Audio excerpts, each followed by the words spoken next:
Hey guys, Queen Crazy here doing Wrestling Rant 21. Unfortunately, I didn't have this ready and fully uploaded, but once again, as the internet gods play with my connection again, it did not load. So, sorry, it would have been up at around 11 o'clock midday today, but it's nearly midnight. I've got an exam tomorrow, and I felt, I've got to do it today. Otherwise, people are going to be saying, "Where's my video?"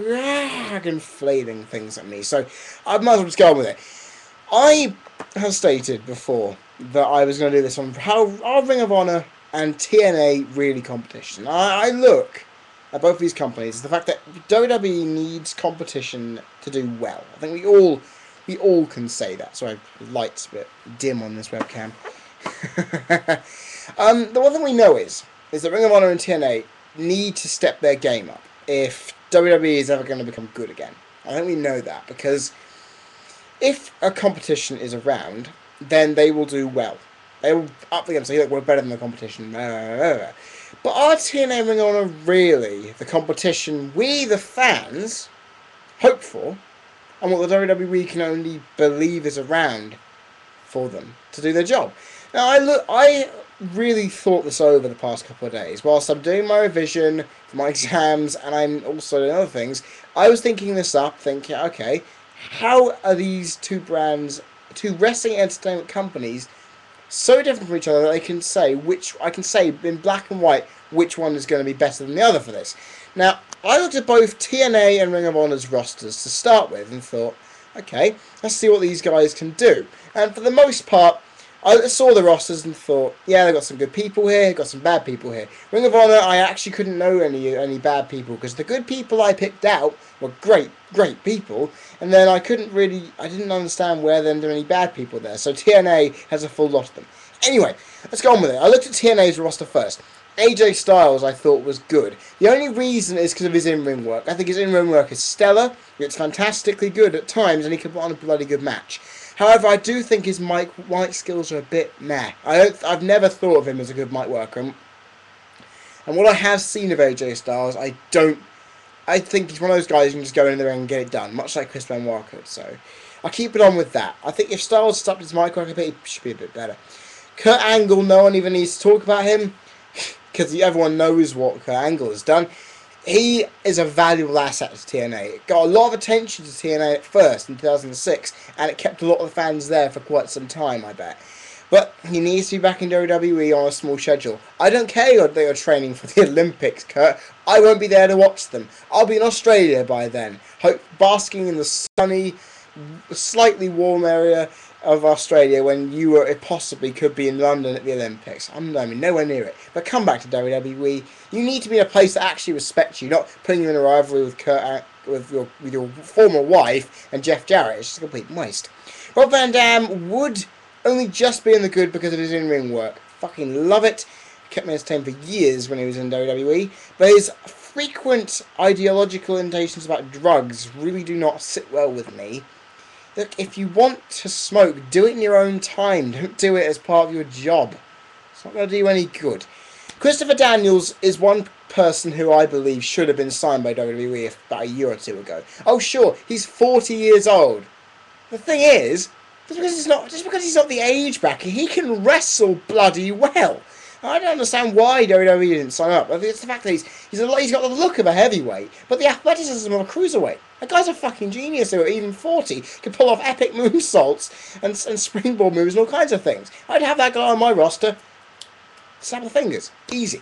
Beer Money and Motor City Machine Guns have lasted the good. It's basically because the only two good teams that I've known in wrestling in recent times. However, they're the only two teams TNA has, really. Because the British team they had with Desmond Wolfe and Brutus Maximus can't go anywhere because Desmond Wolfe is currently injured. So, get more teams in TNA. You may be working on something. The bad, however, for TNA outstretches the good in my opinion, and I've only picked a small amount here. Hulk Hogan. Basically, my opinion, I said this before, I would get to you eventually. I will do later down the line when I have time. Get the fuck off my TV screen, you old, crippled bastard who has no reason to be there other than lining their pockets with more green or trying to believe people actually give a shit about you anymore. Because we don't give a shit. So what? Your back is broken and your wife has divorced you and your son made someone basically a paralysed cripple for life.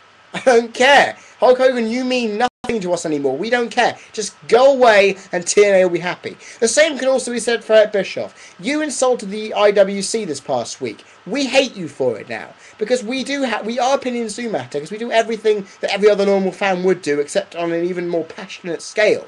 Ratings don't lie. The fact that ratings that you've helped create are still really low, so get your head in.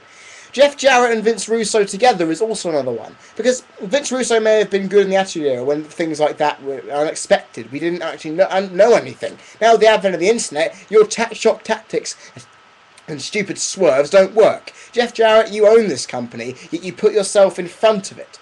Yeah, you make your company look shit by putting the poster child and the owner of the company, who's even shitter, in front of it. That doesn't make any business sense. So what the fuck are you doing? Go to the back area where your dad is and start realising something, because it ain't going to work. Then we get to Abyss. Abyss is just basically a cheap rip-off of Mankind and Kane and The Undertaker smashed into one. And I'm sure, back in the 90s, the early 90s, when Taker first came up and gimmicks were a big thing, he would have actually been something good. But I actually think, the only one thing I actually saw him good in, a few matches in the early 2000s on the Bloodiest Brawls DVD were good. He was shit otherwise. End of the fucking story there for him. Get him off my screen. Jeff Hardy and Scott Steiner are drugged up freaks who can't do anything right. Scott Steiner talks too much for his own good and doesn't put on good wrestling performances, and Hardy is too drugged off his mind to even know where he is. Yeah, you should be in jail, man. Be thankful that you couldn't have been taken off drugs in your feud with CM Punk, because it would have worked if you had someone talking sense to you instead of your fucked up brother who's just about as half drugged up as you are. Ha! For Ring of Honor, the good people I found there were Charlie Haas and Shelton Benjamin, because they're a fucking epic tag team. Made the tag team division really good in the early 2000s for WWE. Fucking love their own ring work. Wish Shelton Benjamin had been pushed though. Really do. Jim Cornette. If a wrestling company has Jim Cornette in it, you've hit the fucking jackpot. The guy is a mic legend. He can literally, using his charisma and ability to talk alone, charm the pants off just about anybody. And to be honest, his greed and sometimes egotistical want for whatever he desires has got him kicked out of TNA and WWE. It's still good to have him there, because he draws it in, you know what I mean? He's a good guy. Colt Cabana, Davey Richards and Roderick Strong together, they all are good wrestlers with some decent movesets, and they get the crowd going. I'm sorry I can't describe them very well, because I haven't watched too much Ring of Honor, although Final Battle was fucking sweet! Roderick Strong and Davey Richards, great match. I have to admit, I will watch more Ring of Honor when I can, but WWE takes up my time. TNA, fuck off, I don't care. Because when you look at the TV ratings and the pay-per-view buys they have, it is a bit worrying for TNA, because their ratings, they say, oh, we're the big competition.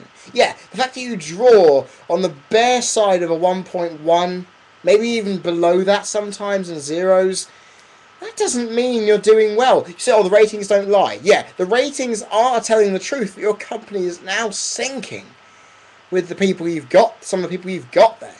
And the pay-per-view buys don't lie either. 30,000 buys. That's fucking pitiful. Actually, even lower than that sometimes. Around 10,000. You've got a hardcore group of fans in Florida. But that isn't going to sell you anything.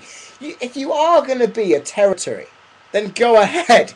Spread your wings. You've gone to St. Louis. You've gone to Chicago. You've done all kinds of things to spread your wings and make yourself look like an actual company. But it hasn't actually worked. And seriously, the fact is, Spike TV have threatened to drop TNA because of their shit ratings. Now that, for me, signals something that a change could be in the wind.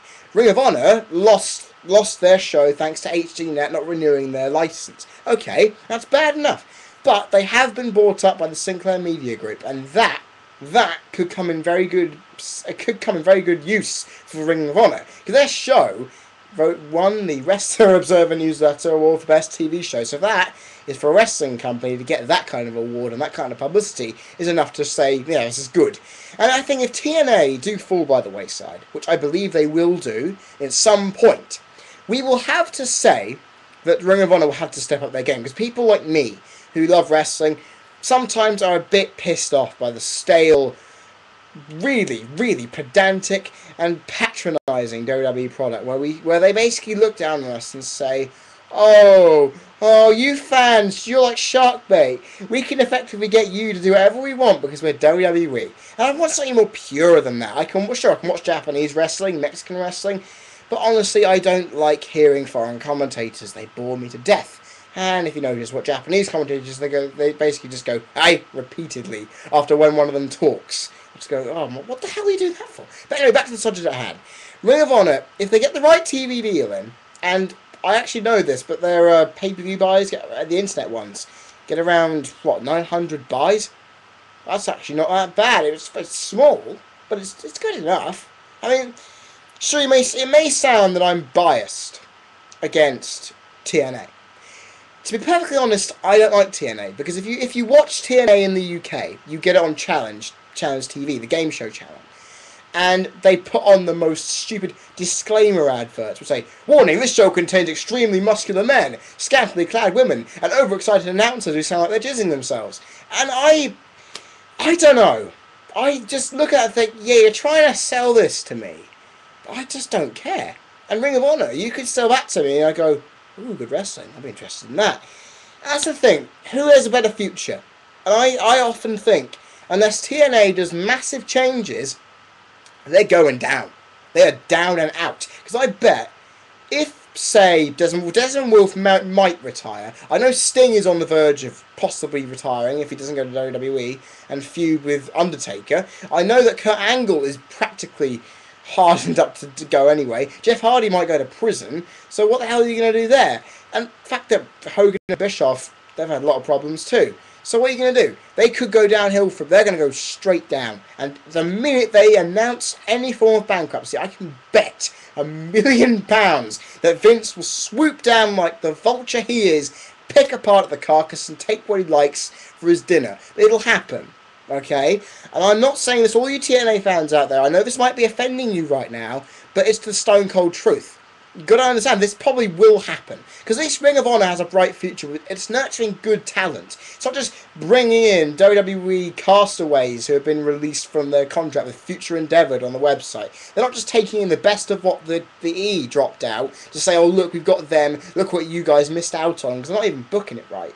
And that's basically it. Ring of Honor at least can nurture talent. Look at CM Punk. Look at Evan Bourne. Look at Bryan Danielson. 3 big names who are in WWE right now. Okay, sure, CM Punk is the only one who's had real major success. But I'd give that as a good thing. Because apparently if CM Punk leaves to go to Ring of Honor again, think how much publicity that would get for Ring of Honor if CM Punk went back. That would be phenomenal. And I would love to see Ring of Honor with Punk, because anything that has the straight-edge saviour on it will make me want to go. I honestly think Ring of Honor has a big future if it's played out right. If the Sinclair Media Company give them a good TV deal, they will be okay. They'll be settled. Because, apparently, and this did happen to WCW, the minute the Turner Network got rid of them, they disappeared within 12 months. So did ECW. So basically, if WWE can wrestle on their levels, they're fine. But the minute Spike TV chops away TNA, they are going to be gone. They have good talent, but as long as the backstage crap doesn't get in the way, they will be fucked. They have good talent, but the people in the back are causing the downfall, and the fans are getting sick of it, and so are the people in the wrestling media. And I honestly think TNA, they are fucked beyond belief. Ring of Honor, good luck to them. I hope they do well, because they deserve all the respect they get for what they do. They make good wrestling and they make good stuff. So, good luck to them. And guys, that is the end of my rant this week. Second time coming. Please upload. If you're watching this, it's uploaded. Well done. Give me more Q&A questions. I still need more. July the 2nd is when the Q&A thing closes. Click on my channel. If you like what you're hearing, click the subscribe button up there. If you want to view your opinions, please comment in the comment box down there. And I will see you guys Friday for Friday Flashbacks review of SummerSlam 2002. I'm looking forward to watching that when my exams are over on Tuesday. See you guys then.